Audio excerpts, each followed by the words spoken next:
तो स्टूडेंट्स, जैसे कि हम CFT के बारे में पढ़ रहे थे, फिर मैंने आपको कल बताया था कि किस तरह से लो स्पिन और हाई स्पिन कॉम्प्लेक्स आप बनाएंगे। उसी में मैं आगे प्रोसीड कर रहा हूँ कि किस तरह से आप CFSC वैल्यू निकालेंगे। तो CFSC वैल्यू यानी crystal field splitting energy, crystal field splitting energy किस तरह से मेजर की जाएगी किसी भी कंपाउंड के अंदर। तो यहाँ पर कुछ चीजें हमें सीखनी पड़ेंगी। तो सीखने किस तरह से है, सबसे पहले है, मैंने एक फॉर्मूला आपको याद हो तो मैंने बताया था CFSC निकालने का formula. CFSC in octahedral complex, octahedral complex में CFSC की वैल्यू आप कैसे निकालेंगे। एक फॉर्मूला बताया था -0.4x 0.6y और साथ में क्या लिखा था डेल x के बारे में आपको याद हो तो मैंने बताया था नंबर ऑफ इलेक्ट्रॉन्स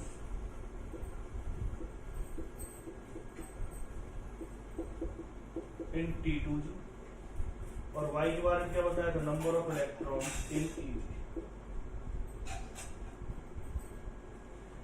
तो जो T2G है और EG की अगर हम बात करते हैं तो T2G का मतलब क्या होता है, T2G आपको मैंने पहले बता दिया था, EG के बारे में मैंने आपको पहले बता दिया था ऑक्टाहेड्रल कॉम्प्लेक्स के अंदर। तो -0.4 इंटू एक्स प्लस में क्या लिखा है 0.6 इंटू वाई। तो क्वेश्चन किस तरह से सॉल्व करेंगे आप। क्वेश्चन सॉल्व करने से पहले मैं एक टॉपिक आपको बताना चाहूंगा, वो होता है पेयरिंग एनर्जी। क्या होता है वो, पेयरिंग एनर्जी। अगर आपको पेयरिंग एनर्जी के बारे में पता चल जाए तो इसकी कैलकुलेशन करने में क्या होगी, थोड़ी सी आसानी होगी और क्वेश्चंस भी आते थोड़ी सी पेयरिंग एनर्जी से। तो पहले तो आप इस फॉर्मूले को लिख लो और फिर मैं बताता हूँ आपको किसके बारे में, पेयरिंग एनर्जी के बारे में। पेयरिंग एनर्जी एक्चुअल में है क्या, it is the amount of energy, it is the amount of energy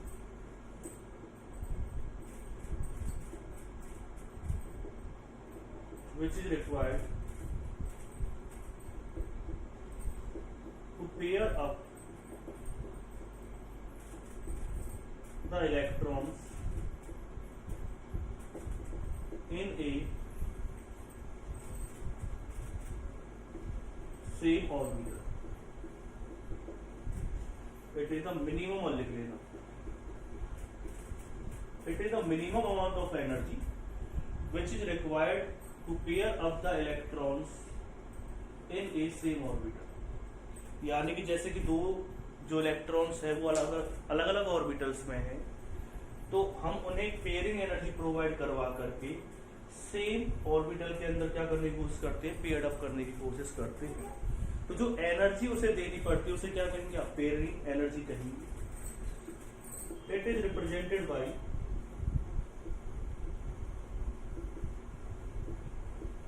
P। इसे हम कैपिटल P से क्या करते हैं, रिप्रेजेंट करते हैं। अब बात आती है कि पेयरिंग एनर्जी का क्या रोल होता है CFSC निकालते टाइम।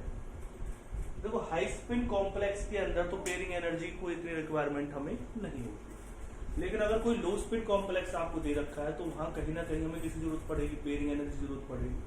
तो मैं कुछ चीजें आपको बता देता हूं कैसे, यहाँ नोट डाउन कर लिया हूं। ज्यादातर क्वेश्चन ये CBSE में आता है, इससे क्वेश्चन आया भी हुआ है। If pairing energy greater than CFSC, अगर पेयरिंग एनर्जी CFSC से ज्यादा होगी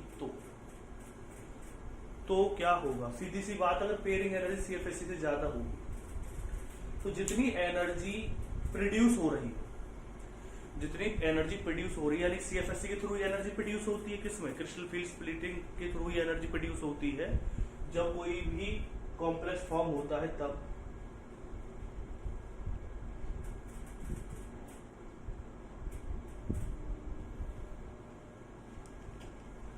तो उसमें एक चीज आती है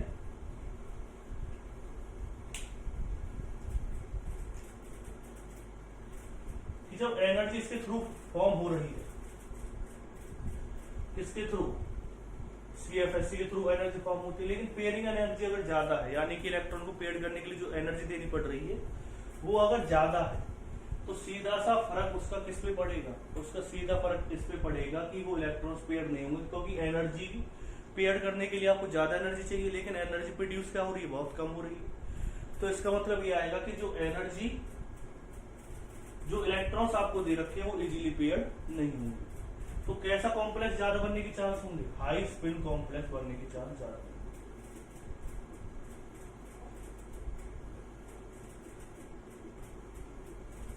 कैसा कॉम्प्लेक्स बनेगा, तो हाई स्पिन कॉम्प्लेक्स बनेगा।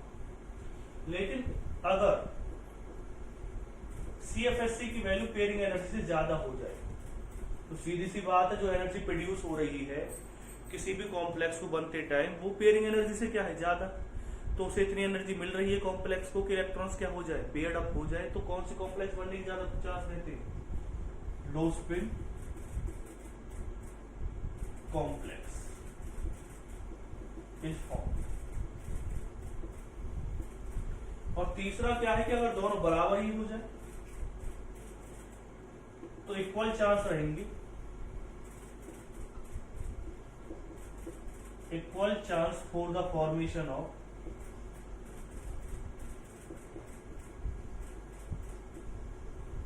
लो स्पिन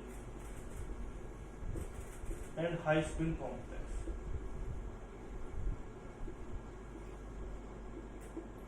तो दोनों में लो स्पिन और हाई स्पिन कॉम्प्लेक्स बनने के इक्वल चांस होते हैं, मतलब लो स्पिन भी बन सकता है और हाई स्पिन भी बन सकता है। ठीक है, अब होता क्या है ऑक्टाहेड्रल की केस में, तो ये आ गया मैंने इसे जो लिखा है डेल ओ, ये किसका मतलब, इसका मतलब क्या है ऑक्टाहेड्रल कॉम्प्लेक्स है। ओ का मतलब क्या होता है, ऑक्टाहेड्रल कॉम्प्लेक्स होता है। लेकिन अगर मैं इसे थोड़ा सा चेंज कर दूं, यानी कि टेट्राहेड्रल कॉम्प्लेक्स के बारे में बात करता हूं,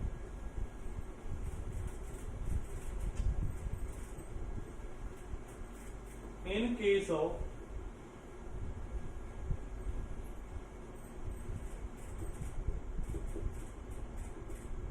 tetrahedral complexes, जो CFSC की वैल्यू को हमेशा कम होती है किससे, पेयरिंग एनर्जी से। जो CFSC की वैल्यू है वो पेयरिंग एनर्जी से हमेशा क्या होती है, कम होती है, यानी कि इसमें इलेक्ट्रॉन्स कभी पेयर्ड नहीं होते। और हमेशा कैसा कॉम्प्लेक्स बनेगा, हाई स्पिन कॉम्प्लेक्स ही बनेगा।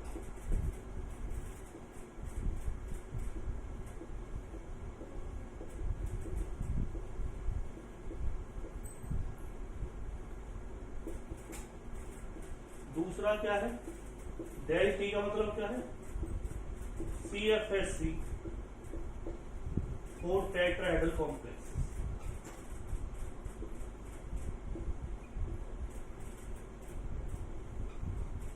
ये किसकी वैल्यू, CFSC की वैल्यू किसके लिए है, टेट्राहेड्रल कॉम्प्लेक्सेस के लिए CFSC की वैल्यू। तो ये नोट डाउन कीजिए, हाई स्पिन कॉम्प्लेक्स फॉर्म होगा, इसमें क्या होगा, लो स्पिन कॉम्प्लेक्स होगा, इसमें क्या होगा, इक्वल चांस होंगे लो स्पिन और हाई स्पिन कॉम्प्लेक्स फॉर्म करने के। और इसमें क्या होता, हमेशा ही कैसे कॉम्प्लेक्स बनते हैं, हाई स्पिन कॉम्प्लेक्स बनते हैं। अब बात आती है किस तरह से पेयरिंग एनर्जी का हम यूज करेंगे। तो कुछ चीजें मैं आपको समझाने की कोशिश करता हूँ, कुछ एग्जांपल्स लेता हूँ और उसके थ्रू चीजों को समझाने की कोशिश करता हूँ।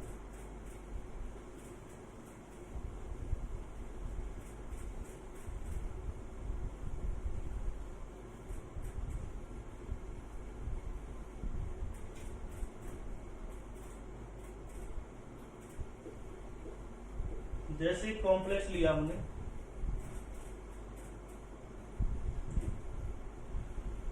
इसका अगर ऑर्डिनल स्टेट निकालोगे आप कितनी आएगी, 0 × 6 इक्वल टू क्या आ जाएगा, +2। एक्स की वैल्यू कितनी आएगी, +2। तो क्रोमियम का ऑर्डिनल स्टेट कितनी आई, पहले क्रोमियम का इलेक्ट्रॉन कॉन्फ़िगरेशन क्या होता है, 3d5 4s1। तो Cr2 पॉजिटिव कितना हो जाएगा, 3d4 4s0। ठीक, वाटर एक कैसा लिगेंड होता है, वाटर एक वीक फील्ड लिगेंड है, तो इलेक्ट्रॉन्स क्या नहीं होंगे, पेयर्ड अप नहीं हो पाएंगे, लो स्पिन कॉम्प्लेक्स नहीं बनेगा। कैसा कॉम्प्लेक्स बनेगा, हाई स्पिन कॉम्प्लेक्स बनेगा। इसमें हाई स्पिन कॉम्प्लेक्स बनने के ज्यादा चांस है। इसका इलेक्ट्रॉन कॉन्फ़िगरेशन क्या आ रहा है, D4 आ रहा है। तो मैंने कल आपको याद हो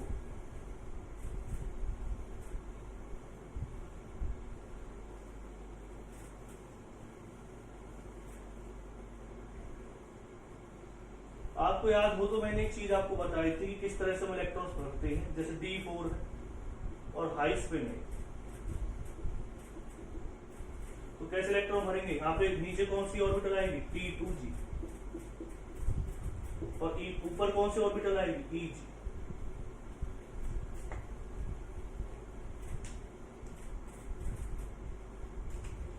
ऊपर आ रही है T2G और नीचे कौन सी आ रही है? EG।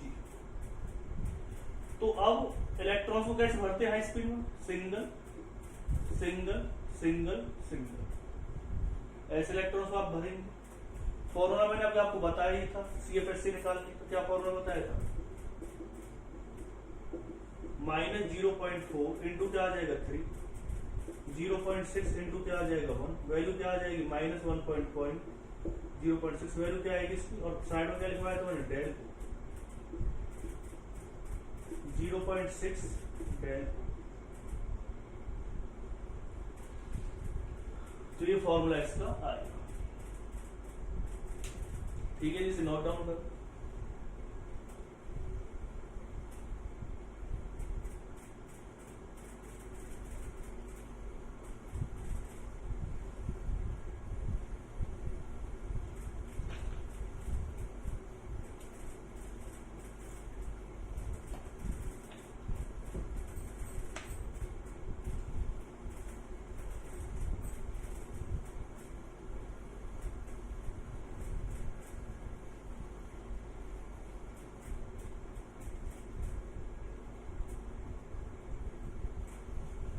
लेकिन मेरा क्वेश्चन यहां खत्म नहीं होता।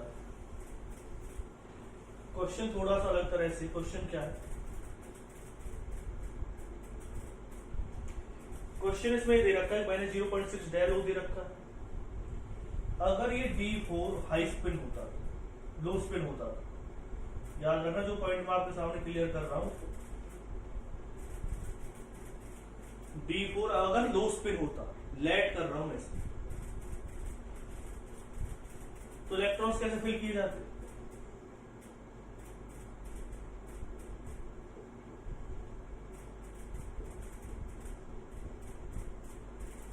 जो एक इलेक्ट्रॉन इसमें दे रखा वही इलेक्ट्रॉन किसमें आ जाता? T2G में आ जाता। यानी जो ऊपर इलेक्ट्रॉन दे रखा वो किसमें आ जाता? आपका T2G में आता है। तो मैंने कल ही आपको करवा दिया था, अगर आपने नहीं करा तो एक बार देख लेना। उसमें इस तरह से इलेक्ट्रॉन भरे जाते। अगर अब आप इसकी CFSC की वैल्यू निकालेंगे तो क्या आएगा फॉर्मूला? -0.4 इंटू क्या लिखेंगे आपको, क्योंकि T2G में दे रखा, फॉर्मूला आप भी वही रहेगा। 0.6 इंटू क्या आ जाएगा? 0। 0 क्यों आएगा? क्योंकि इसमें एक भी इलेक्ट्रॉन नहीं। मैंने फॉर्मूला आपको लिखवाया था, उसमें आपको एक चीज बताई थी कि यहाँ पर x की वैल्यू लेते हैं। x क्या होती है? Number of electrons in T2G। T2G के अंदर कितने इलेक्ट्रॉन्स है? 4 है। EG के अंदर कितने इलेक्ट्रॉन्स है? 0 है। 0 इंटू क्या आ जाएगा? 0.6 हो जाएगा। फिर क्या लिखेंगे आप इसे? -1.6। यहाँ पे क्या आ जाएगा? Del O, del O। लेकिन साथ में हम पेयरिंग एनर्जी भी लिखते हैं। अब आप सिर्फ पेयरिंग एनर्जी आपने उसमें तो लिखी है, इसमें क्यों लिखी है? तो वो आप एक समझिए एक चीज, वो मैंने किस वजह से लिखी है। एक्चुअली होता क्या है कि इस वाले केस में इलेक्ट्रॉन जनरली जैसे भरने ऐसे भरे जाएंगे, लेकिन इस वाले केस में क्या हुआ कि एक इलेक्ट्रॉन जबरदस्ती क्या हो गया है? पेयर्ड हो गया। तो वही क्या लिखनी है आपको? पेयरिंग एनर्जी की फॉर्म में लिखनी है। यानी कि कितने इलेक्ट्रॉन्स ऐसे हैं कि जब आपने हाई स्पिन, मतलब कोई हाई स्पिन में था, हाई स्पिन में कोई दिक्कत है नहीं, इस तरह से इलेक्ट्रॉन भर जाएंगे। अगर मान के चलो कि D4 लो स्पिन में है, मान के चलो कि D4 किसमें? लो स्पिन में है। ये मैं ये नहीं कह रहा कि जो क्रोमियम वो लो स्पिन में चेंज हो गया, नहीं। मैं कह रहा हूं मान के चलो कि ऐसा कोई एग्जांपल आपने लिया जिसमें D4 किसमें दे रखा हो? लो स्पिन में दे रखा हो। तो आप देखेंगे कि हाई स्पिन के कंपेयर में लो स्पिन वाले में एक इलेक्ट्रॉन अपने आप क्या हो गया है? पेयर्ड हो गया। जब एक इलेक्ट्रॉन अपने आप पेयर्ड हो गया तो इसका सीधा इफेक्ट क्या पड़ेगा कि आपको किसी फॉर्म में लिखना पड़ेगा? पेयरिंग एनर्जी की फॉर्म में लिखना पड़ेगा। यानी कि आपने एक इलेक्ट्रॉन को जबरदस्ती क्या किया? पेयर्ड किया, तो किसी फॉर्म में आएगा P। अब बहुत माइंड में आ रहा होगा सर कि अगर दो इलेक्ट्रॉन्स पेयर्ड हो रहे हों ऐसे, फिर तो दो इलेक्ट्रॉन्स अगर पेयर्ड हो रहे हैं तो वहां पे एक चीज आपको याद रखनी है कि यहाँ पर फिर आप 2p लिखेंगे। अगर 3 इलेक्ट्रॉन्स ऐसे पेयर्ड हो रहे तो क्या लिखेंगे आप 3p। और अगर दोनों में एक भी इलेक्ट्रॉन पेयर्ड नहीं हो रहा है, मतलब जितने इलेक्ट्रॉन इसमें पेयर्ड है, ध्यान समझना जो पॉइंट मैं बता रहा हूँ आपको, जितने इलेक्ट्रॉन्स हाई स्पिन में पेयर्ड हैं अगर उतने ही इलेक्ट्रॉन्स लो स्पिन में भी पेयर्ड होते हैं तो p की वैल्यू आप नहीं लिखेंगे। p की वैल्यू लिखने की जरूरत नहीं है, क्योंकि कोई भी ऐसा इलेक्ट्रॉन नहीं रहेगा जैसे जिसमें हाई स्पिन में जितने पेयर्ड थे उतने अगर लो स्पिन में हो जाते हैं तो आपने कोई भी इलेक्ट्रॉन जबरदस्ती पेयर्ड नहीं किया, वो नेचुरली हाई स्पिन में पेयर्ड थे और वो लो स्पिन में भी क्या है पेयर्ड है, तो वहां पे पेयरिंग एनर्जी की वैल्यू 0 ही रहेगी। आगे बात सर। अब एक और एग्जांपल लेकर के मैं बताता हूं आपको।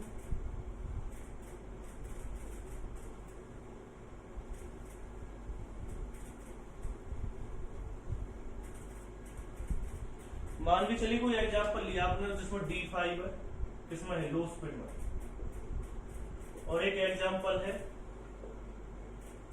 जिसमें D5 किसमें है हाई स्पिन में। तो हाई स्पिन में मैंने बताया था पहले T2G को फिल करोगे फिर किसको फिल करोगे आप EG। इस वाले केस में कैसे करेंगे आप, पहले आप T2G को फिल करेंगे, पहले तो इसमें हाई स्पिन में क्या होता है सिंगल सिंगल सिंगल इलेक्ट्रॉन भरे जाएंगे, फिर किस में इलेक्ट्रॉन भरे जाएंगे EG में सिंगल सिंगल भरे जाएंगे। लो स्पिन में क्या होता है पहले T2G को कंप्लीटली फिल्ड कर दो, फिर किसको फिल्ड करना है EG को, तो फिफ्थ इलेक्ट्रॉन किसमें आएगा इसमें आएगा। ठीक है, अब इसकी अगर हम किसकी वैल्यू निकालते हैं CFSC की वैल्यू निकालते हैं, पहले इसकी निकाल लेते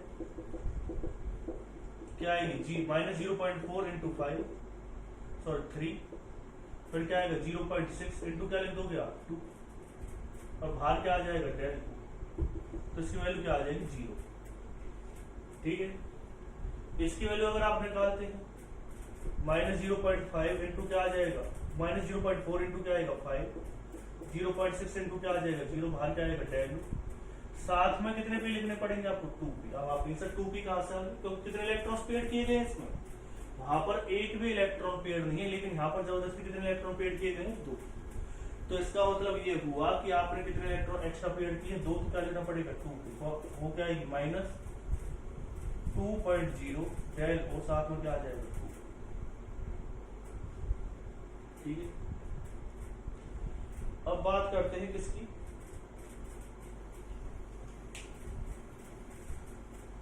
D6।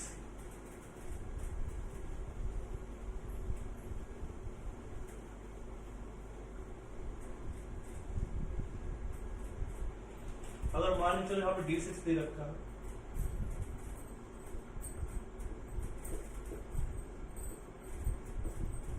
T2G और ये क्या आ गया EG आ गया, single single single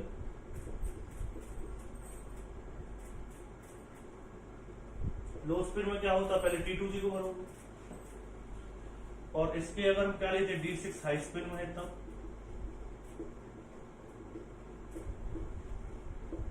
single single single, अभी क्या आ जाएगा सिंगल सिंगल, इसे क्या मान लिया आपने EG है, क्या हो जाएगा T2G, इलेक्ट्रॉन्स क्या हो जाएंगे इस तरह से बढ़ जाएंगे। इसकी वैल्यू क्या आएगी CFSC की, जब आप इसकी CFSC की वैल्यू निकालेंगे फॉर्मूला आपको बताइए -0.4 इंटू क्या लिख दोगे 4, 0.6 इंटू क्या आ जाएगा 2, माइनस बाहर क्या लिखोगे आप 10, तो वैल्यू क्या आएगी -1.6 1.2 डेल, वैल्यू क्या आ जाएगी इसकी -0.4 डेल। इसकी वैल्यू अगर आप निकालते हैं CFSC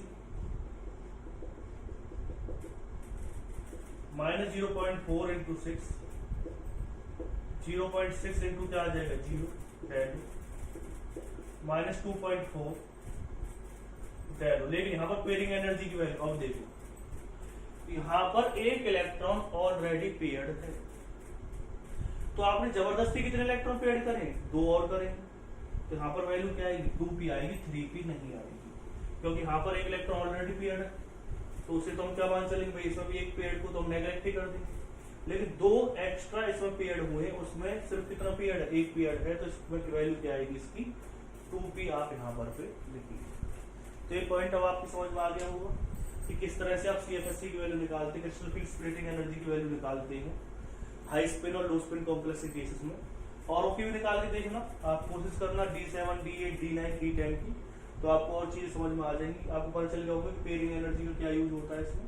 तो क्वेश्चन आता है सीबीएसई के अंदर, ये दे के रखेंगे आपको कि भाई सीएफएससी की वैल्यू पेयरिंग एनर्जी से ज्यादा है। D4 आपको इलेक्ट्रॉन कॉन्फ़िगरेशन दे रखा है, तो D4 आपको क्या दे रखा है, एक इलेक्ट्रॉन की फिलिंग दे रखी है। आपको क्या करना है, उसे ऑर्बिटल्स के अंदर फिल करके दिखाना T2G और EG के अंदर। तो पहले तो आपको पता होना चाहिए कि सीएफएससी की वैल्यू अगर किससे ज्यादा है, पेयरिंग एनर्जी से ज्यादा है, तो लो स्पिन कॉम्प्लेक्स बनेगा। उसके अकॉर्डिंग आप क्या करेंगे, इलेक्ट्रॉन्स भरेंगे और फिर क्या निकालेंगे, उसी सीएफएससी की वैल्यू निकालेंगे। तो ये पॉइंट आपको समझ में आ गया होगा जो मैं आपको बताने की कोशिश कर रहा हूँ।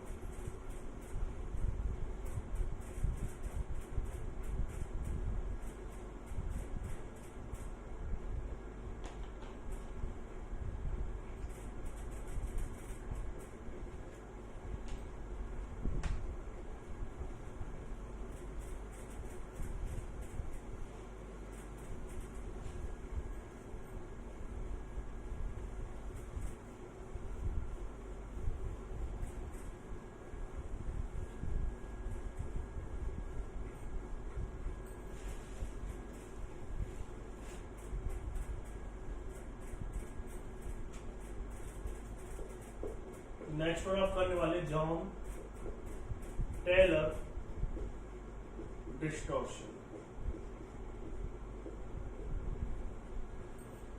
इसका मतलब क्या होता है, बहुत ही मतलब कि अगर आप कह सकते हैं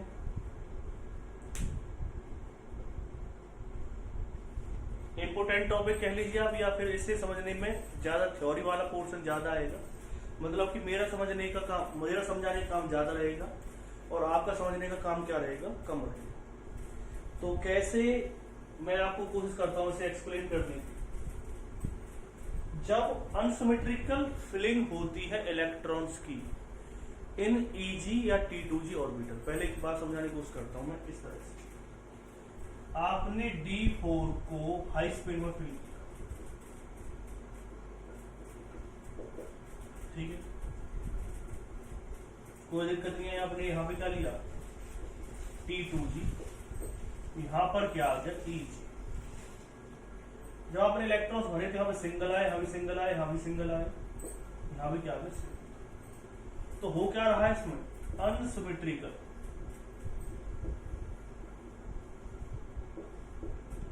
filling of electrons in EG सबसे अनसिमेट्रिकल फिलिंग हो रही है इलेक्ट्रॉन्स की। किसमें अनसिमेट्रिकल फिलिंग कर रहे हो आप इलेक्ट्रॉन्स की, EG सब सेल के अंदर आप इलेक्ट्रॉन्स का अगर अनसिमेट्रिकल फिलिंग होती है किसमें, EG में। अब आप ऐसे T2G में होगी तब नहीं होगा। तो T2G में हम इतना ज्यादा डिस्टॉर्शन नहीं मानते, EG में हम ज्यादा मानते हैं। तो जॉन टेलर डिस्टॉर्शन है वो तभी आएगा जब EG में अनसिमेट्रिकल फिलिंग होगी किसकी, इलेक्ट्रॉन्स की। अनसिमेट्रिकल मतलब क्या है, जैसे एक में ज्यादा इलेक्ट्रॉन आ जाए, एक में कम इलेक्ट्रॉन आ जाए। जैसे इस EG की अगर हम बात करें तो एक ऑर्बिटल में ज्यादा इलेक्ट्रॉन आ रहे हैं, एक इलेक्ट्रॉन आ रहा है, इसमें एक भी इलेक्ट्रॉन नहीं आ रहा। तो आप कहेंगे सर इससे क्या फर्क पड़ने वाला है, तो इससे फर्क जो पड़ने वाला वो आप समझिए। देखिए जो ऑर्बिटल है कौन कौन सी है, dx² - y², और एक कौन सी dz²। तो हम ऐसे तो क्लासिफाइड नहीं कर सकते कि कौन से ऑर्बिटल dx² - y² और कौन से ऑर्बिटल dz²। वो तो मैंने लिख दिया कि ये dz², ये कौन से dx² - y²। हमें नहीं पता कि इलेक्ट्रॉन किस में हो सकता है। हो सकता है कि इलेक्ट्रॉन dx² - y² में प्रेजेंट हो, उस टाइम पर dz² में प्रेजेंट ना हो, और हो सकता है जो इलेक्ट्रॉन है वो किससे प्रेजेंट हो, dx² - y² में प्रेजेंट ना हो, किससे प्रेजेंट हो, dz² में प्रेजेंट हो। तो दोनों में से कोई सी भी कंडीशन हमारे सामने आ सकती है। जो दोनों में से कोई भी कंडीशन हमारे सामने आ सकती है, तो हमें इससे क्या फायदा होगा, क्या नुकसान होने वाला है। तो एक चीज मैं आपको समझाने की कोशिश करता हूं। ज्यादातर जो जॉन टेलर डिस्टॉर्शन है वो तीनों में होने के चांस होते हैं, D4 में होने के चांस होते हैं। जब वो कैसा होगा, हाई स्पिन होगा। आप कहें सर हाई स्पिन में क्या होगा, लो स्पिन में क्यों नहीं हो सकता। तो D4 की अगर आप लो स्पिन बनाएंगे तो लो स्पिन में जो इलेक्ट्रॉन्स भरे जाएंगे वो इस तरह से भरे जाएंगे, यानी कि जो इलेक्ट्रॉन्स हैं वो Eg में जा ही नहीं पा रहे, वो किस में जा रहे हैं, T2G में जा पा रहे हैं। तो इसमें तो कोई अनसिमेट्रिकल फीलिंग आई नहीं है ना, क्योंकि इसमें सेम इलेक्ट्रॉन है, इसमें सेम इलेक्ट्रॉन, मतलब इसमें इलेक्ट्रॉन नहीं, इसमें इलेक्ट्रॉन नहीं है, तो इसमें नहीं होगा। एक किस्म होता है D7 लो स्पिन, करके देख लेना, D7 लो स्पिन, और एक किस्म होता है D9। इन वाले केस में जॉन टेलर डिस्टॉर्शन होगा और किसी केस में जॉन टेलर डिस्टॉर्शन नहीं होता। स्ट्रॉन्ग वाला जो जॉन टेलर डिस्टॉर्शन हो तीनों के केस में होगा, इन तीनों D9, D7 लो स्पिन और D4 हाई स्पिन, ठीक है ना। अब होगा कैसे, क्योंकि इन तीनों के केस में जो Eg ऑर्बिटल है उसमें क्या होती है, अनसिमेट्रिकल फिलिंग होती है इलेक्ट्रॉन्स की। वो मैंने आपको करके दिखा दिया, D7 की आप करके देख लेना, D9 की आप करके देख लेना। अब बात आती है उससे हमें नुकसान क्या होगा, तो मैं आपको नुकसान बताने की कोशिश करता हूँ या उसकी वजह से होता क्या है।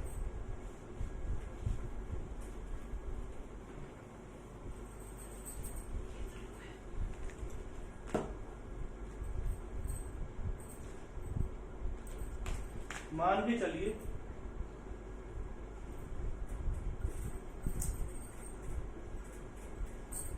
ये है dx² माइनस की y² ऑर्बिटल, मान नहीं क्या ये तो होती है। ये कौन सी dz² ऑर्बिटल, ठीक। बाई चांस जो इलेक्ट्रॉन प्रेजेंट है वो dx² माइनस की y² में प्रेजेंट है, मान के चलिए जो इलेक्ट्रॉन प्रेजेंट है वो dx² माइनस की y² में प्रेजेंट है। समझना, जो इलेक्ट्रॉन प्रेजेंट है वो dx² माइनस के y² में प्रेजेंट है, ठीक है ना। अगर इलेक्ट्रॉन dx² माइनस के y² में प्रेजेंट है, ठीक, dz² में प्रेजेंट नहीं। अब लिगेंड मैंने बताया था ऑक्टाहेड्रल कॉम्प्लेक्स के केस में, मैंने एक चीज बताई थी कि आपको ऑक्टाहेड्रल कॉम्प्लेक्स के केस में जो लिगेंड है वो हमेशा कहां से अप्रोच करता है, ऑन द एक्सिस। लिगेंड आ रहा है ऑन द एक्सिस, लिगेंड भी क्या होता है, इलेक्ट्रॉन रिच होता है। ऑर्बिटल में भी क्या भरे होते हैं, इलेक्ट्रॉन्स भरे होते हैं। dx² माइनस y² में है, जैसे मैं बता रहा हूं कि हमने लेट किया जो इलेक्ट्रॉनों के से प्रेजेंट है, dx² माइनस y² में प्रेजेंट है, ठीक है। इलेक्ट्रॉन कहां से आ रहा है, ऑन द एक्सिस से आ रहा है। इलेक्ट्रॉन यहां भी कहां रहा है, ऑन द एक्सिस से आ रहा है। लेकिन ये कौन से ऑर्बिटल है, dz² है, ध्यान रखना dz², z एक्सिस वाली। तो जब लिगेंड आएगा ऑन द एक्सिस तो यहां पर क्या होगा, लेस रिपल्शन, क्योंकि यहां पर इलेक्ट्रॉन नहीं और यहां पर से क्या आ रहा है, लिगेंड आ रहा है। तो लेस रिपल्शन क्यों होगा, क्योंकि यहां पर इलेक्ट्रॉन नहीं है और लिगेंड के पास तो इलेक्ट्रॉन होते, इलेक्ट्रॉन रिच है। तो इलेक्ट्रॉन, इसके इलेक्ट्रॉन, लिगेंड के इलेक्ट्रॉन इसके इलेक्ट्रॉन के साथ रिपल्शन इतना नहीं कर पाए, क्योंकि इलेक्ट्रॉन ही नहीं, ठीक है। तो रिपल्शन मतलब कि रिपल्शन नहीं कर पाएंगे। तो लिगेंड जो होगा, ये जो डी ऑर्बिटल आपको दे रखी है वो किसकी डी ऑर्बिटल दे रखी है, सेंट्रल मेटल एटम। ये भी डी ऑर्बिटल किसकी दे रखी है आपको, सेंट्रल मेटल एटम, ठीक है ना। दोनों की डी ऑर्बिटल्स आपको दे रखी है, किसकी डी ऑर्बिटल्स दे रखी है आपको, सेंट्रल मेटल एटम की डी ऑर्बिटल्स आपको दे रखी है, ठीक है। ये भी सेंट्रल मेटल एटम की, ये भी सेंट्रल मेटल एटम की डी ऑर्बिटल है। तो यहाँ पर लिगेंड का रिपल्शन क्या हो रहा है, कम हो रहा है। यहाँ पर लिगेंड का रिपल्शन क्या हो रहा है, ज्यादा हो रहा है। समझ रहे हो ना, क्योंकि यहाँ पे भी इलेक्ट्रॉन है, यहाँ पे भी लिगेंड के पास इलेक्ट्रॉन हो तो रिपल्शन ज्यादा होगा। तो अगर कोई मेटल आपको दे रखा है और ये मेटल की ऑर्बिटल, तो इलेक्ट्रॉन कहां से आ रहा है, इलेक्ट्रॉन अगर इलेक्ट्रॉन सॉरी लिगेंड जो आ रहा है ये कौन सी ऑर्बिटल है, x² माइनस y², एक्स से कौन सा हो गया y। तो ज्यादातर हम कैसे लिखते हैं,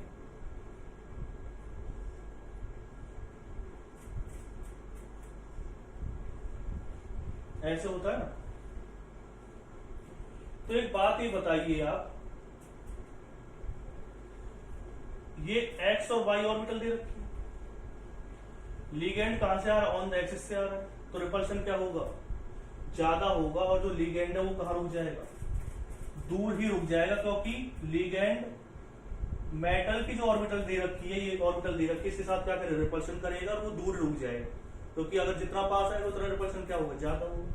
जब दूर ही रुक जाएगा तो जो ये एक्स और वाई एक्सिस वाले बॉन्ड है, ये वाले बॉन्ड है, ये वाले बॉन्ड क्या हो जाएंगे, थोड़े बड़े हो जाएंगे, ये वाले बॉन्ड क्या हो जाएंगे, थोड़े बड़े, ठीक। लेकिन आप देख रहे हैं कि जेड एक्सिस के अलोंग जो रिपल्शन है वो क्या है, कम है, तो लिगेंड जो होगा वो ज्यादा पास आ जाएगा जेड एक्सिस के अलोंग, ठीक है। तो ये जो बॉन्ड है वो क्या हो जाएंगे, छोटे हो जाएंगे जेड एक्सिस के अलोंग। इसे क्या कहते हैं हम, जेड कंप्रेशन, क्या कहते हैं इसे हम, जेड कंप्रेशन। क्यों, क्योंकि आपने देखा जेड एक्सिस के अलोंग जो लिगेंड है वो ज्यादा मेटल आयन की तरफ अप्रोच कर सकता है, क्योंकि उस ऑर्बिटल के अंदर इलेक्ट्रॉन प्रेजेंट नहीं, तो उसे क्या कहते हैं हम, जेड कंप्रेशन हो जाएगा। क्यों हो जाएगा, क्योंकि जो लिगेंड वो मेटल के ज्यादा पास आ जाएगा और बॉन्ड क्या हो जाएगा, छोटा, ठीक है ना। एल से लिगेंड रिप्रेजेंट कर देता हूं, और एक्स और वाई एक्सिस वाले जो बॉन्ड है वो क्या रहेंगे, उनकी लेंथ थोड़ी सी बड़ी रहेगी। अब मैंने एक बात बताई थी कि हमें पता नहीं चलता कि इलेक्ट्रॉन इस वाले ऑर्बिटल के अंदर dx square minus y square के अंदर या इलेक्ट्रॉन dz स्क्वायर के अंदर है। अगर बाई चांस जो इलेक्ट्रॉन है, ये आपने लिख लिया, ये पॉइंट आप समझ में आ गया होगा। अगर जो इलेक्ट्रॉन्स है वो इस वाली ऑर्बिटल में ना रह करके इसमें कोई इलेक्ट्रॉन ना रहेगा, अब कोई इलेक्ट्रॉन नहीं है, ठीक है। तो अब कैसे रिपल्शन होगा, लेस रिपल्शन, वो आपने नोट डाउन कर लिया होगा पहला वाला। इसमें रिपल्शन क्या रहेगा, लेस रिपल्शन रहेगा। इसमें रिपल्शन क्या रहेगा, मोर रिपल्शन। कब, अब इलेक्ट्रॉन इसमें फिट जाएगा, ठीक है ना। वहां पे इलेक्ट्रॉन नहीं है, इलेक्ट्रॉन किसमें आ गया, इस बार इसमें आ गया, कौन से में, जेड एक्सिस के अलोंग क्या आ गया, इलेक्ट्रॉन आ गया। जब जेड एक्सिस के अलोंग इलेक्ट्रॉन आएगा तो रिपल्शन क्या होगा, ज्यादा होगा, और जो लिगेंड है वो जेड एक्सिस के अलोंग वो कहां रुक जाएगा, दूर ही रुक जाएगा, वो ज्यादा मेटल आयन के पास नहीं आ पाएगा। लेकिन जो एक्स और वाई एक्सिस के अलोंग वो कहां जाएंगे, पास आ जाएगा लिगेंड। क्यों पास आ जाएगा, क्योंकि इस बार रिपल्शन क्या है, कम है, क्योंकि इसमें इलेक्ट्रॉन ही नहीं, जेड और एक्स और वाई एक्सिस के अलोंग, जेड नहीं, एक्स और वाई एक्सिस के अलोंग इलेक्ट्रॉन नहीं है, तो इलेक्ट्रॉन ना होने की वजह से जो लिगेंड है वो ज्यादा पास आ जाएगा मेटल एटम। इसे क्या कहते हैं हम, जेड एलोंगेशन, इलोंगेशन। तो इससे होता क्या है, कभी तो जेड एक्सिस वाला बॉन्ड वो क्या हो जाता, बड़ा हो जाता, कभी जेड एक्सिस वाला जो बॉन्ड है इसमें क्या है, छोटा है, इसमें क्या हो जाता, बड़ा हो जाता है। तो उससे जो मॉलिक्यूल है उसकी स्टेबिलिटी क्या हो जाती है, डिक्रीज हो जाती है, उससे मॉलिक्यूल की स्टेबिलिटी क्या हो जाती है, डिक्रीज हो जाती है। इसे क्या कहते हैं हम, Jahn Teller distortion, due to the unsymmetrical filling of the electrons in EG set of orbitals in the geometry of octahedral complexes, distortion occur. It is called as the John Taylor distortion. और वो किस वजह से आता है, unsymmetric filling की वजह से। वो तीन के केस में होती है, D9, D7 और D4। D9 लो स्पिन और हाई स्पिन बनाता नहीं, तो मैंने वैसे लिख दिया, D7 में लो स्पिन में आएगा, D4 में हाई स्पिन में। आप करके देख लेना, इन तीनों के केस में अनसिमेट्रिकल फिलिंग आएगी ईजी सब सेल के अंदर, ईजी जो सेट ऑफ ऑर्बिटल है उसके अंदर। अब हमें पता नहीं चलता कि जो इलेक्ट्रॉन्स हो dx square by y square orbital में या dz स्क्वायर ऑर्बिटल में, तो उससे क्या होता है, मैं दोनों ही केस आपको लिख बताइए कि अगर इलेक्ट्रॉन इसमें प्रेजेंट रहेगा तो क्या नुकसान होगा, तब क्या होगा, जेड कंप्रेशन होगा। अगर इलेक्ट्रॉन किसमें होगा, dz स्क्वायर में होगा, तो क्या होगा, जेड इलोंगेशन होगा। और इलोंगेशन होने की वजह से क्या हो जाता है, स्टेबिलिटी डिक्रीज हो जाती है, या कंप्रेशन की वजह से क्या हो जाता है, स्टेबिलिटी डिक्रीज हो जाती है। यानी जितना बॉन्ड होना चाहिए था सभी बॉन्ड इक्वल होने चाहिए, तो वो बॉन्ड इस तरह से इक्वल नहीं रह पाते, तो इसे क्या कहते हैं हम जॉन व्हीलर डिस्टॉर्शन कहते हैं। इसे नोट डाउन कीजिए, हर एक पॉइंट को समझिए, इसके बहुत ही इंपॉर्टेंट टॉपिक है। और उसके बाद हम नेक्स्ट वीडियो में कोशिश करेंगे कलर वगैरह आपको समझाने की, स्टेबिलिटी वगैरह समझाने की। तो ये वीडियो भी क्या है आपके लिए बहुत ज़्यादा इंपॉर्टेंट है।